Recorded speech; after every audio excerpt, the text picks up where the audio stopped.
Tout le monde sait ce que c'est qu'une histoire, pas vrai? Mais est-ce que vous savez ce qui fait qu'une histoire est bonne et captivante? Vous savez, celle qui vous scotche à votre siège et qui vous empêche de décrocher sans même que vous vous en rendiez compte. Il existe 5 patterns que l'on retrouve systématiquement dans chaque histoire, et vous savez quoi? Ces patterns sont directement inspirés de la nature. Une histoire est composée généralement d'une structure qui a un début, un milieu et une fin, dans lequel on retrouve une thématique globale. On ajoute à ça le cocktail personnage, lieu et événement, et on obtient le fondement d'une histoire.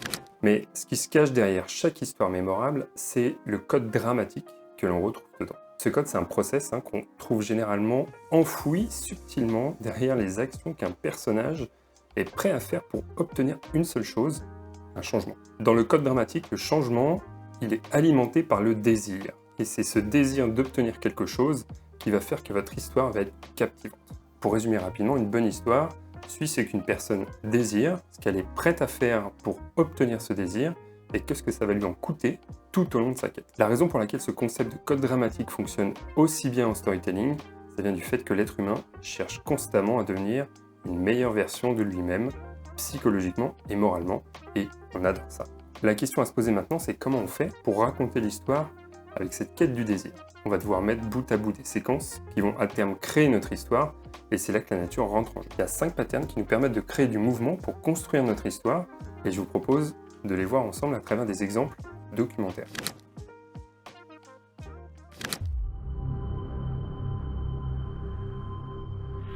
Le premier documentaire qui me vient en tête pour illustrer l'histoire linéaire, c'est Free Solo, où on suit Alex Honnold dans ses préparations pour escalader le mythique El Capitan à Yosemite, sans assistance et donc sans corde. La moindre erreur, c'est la mort.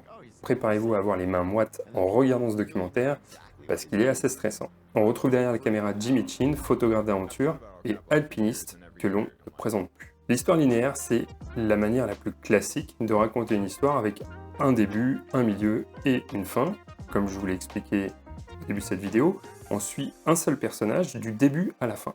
Le principe est simple, on focus sur un héros dans l'évolution de son parcours. Les spectateurs sont témoins de la manière dont le héros va procéder pour arriver à accomplir son objectif et donc sa quête du désir. En nature, on peut assimiler l'histoire linéaire en chemin ou en route. On retrouve ce processus d'histoire linéaire dans la plupart des films hollywoodiens et documentaires. L'histoire sinueuse, ça suit un chemin tortueux, sans direction bien définie. On retrouve ce genre de storytelling dans la plupart des documentaires liés à des groupes de musique qui retracent l'évolution des membres du groupe. Ici, je vous conseille de regarder le documentaire mythique du groupe de rock The Velvet Underground, ou plus récemment Alléluia, qui retrace les grandes étapes de la vie et carrière de Leonard Cohen. Pour ceux qui connaissent un peu Montréal, c'est le portrait de l'homme que l'on retrouve depuis le fameux Belvédère. The auction house is across the street from my home. I found this box loaded with negatives. I won it for $380. The history of street photography is being rewritten. Il y a un documentaire que chaque photographe doit au moins voir une fois dans sa vie, Finding Vivian Maier, considérée par beaucoup comme la plus grande photographe de rue. On tourne en rond autour d'un événement, et à chaque fois qu'on fait un tour, la compréhension que l'on se fait du sujet s'approfondit et commence à changer. Au fur et à mesure qu'on avance à travers les multiples couches, on se rend compte que l'histoire parle de quelque chose de différent de ce que l'on pensait au départ. The village is like being on vacation every day. The Disney World for retirees. Chaque branche représente une mini-histoire que l'on peut explorer. Pour illustrer ça, on a Some Kind of Heaven, où on s'attarde sur le portrait de 4 personnages qui essaient de trouver le bonheur au sein du plus grand village pour vieux en Floride. C'est pas n'importe quel village, c'est dire le paradis des vieux, je vous en dis pas plus. Allez le voir, c'est une pépite.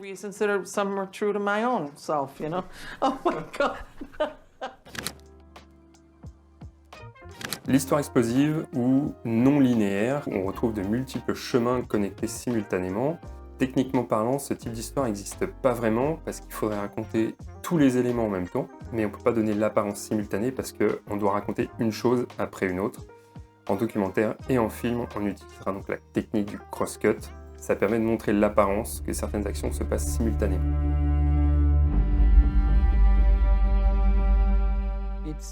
Retrograde fait partie pour moi de cette catégorie, même si Il est à mélanger avec de l'histoire linéaire.